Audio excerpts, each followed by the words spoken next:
تو جہاں اللہ نے انعامات سے تقریبات دی ہیں وہاں مجھ جیسی انسان جو کہ یہ دنیا تو اچھے طریقے سے میں عیش سے گزار لوں، آگے دیکھا جائے گا، تو مجھ جیسے لوگوں کو پھر اللہ تعالیٰ نے عذاب سے ڈرایا ہے کہ شاید اسی خوف سے راہ راست پر آ جائیں۔ فقیر جب اسلام کی تبلیغ کرتا ہے تو وہ پریکٹیکل طریقے سے تبلیغ کرتا ہے، اپنے اوپر طاری کرتا ہے اسلام کو، اس کے فوائد اور اس کے انعامات لوگ دیکھتے ہیں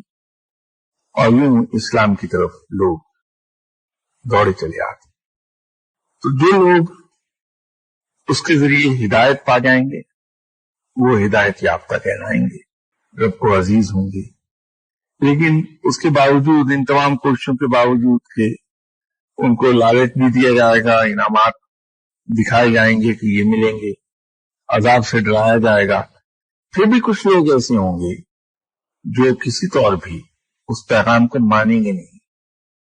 تو جیسے سورہ بقرہ کی ابتدا ہی میں رب نے کہا کہ یہ وہ لوگ ہیں جن کے دلوں پر قفل لگا دیے گئے، مہریں لگا دی گئی، ان کے دل سیاہ کر دیے گئے ہیں، وہ ہدایت کی طرف نہیں آئیں گے۔ آپ صلی اللہ علیہ وسلم کے دور میں کفار کا ایک بڑا حصہ وہ تھا جو کسی طور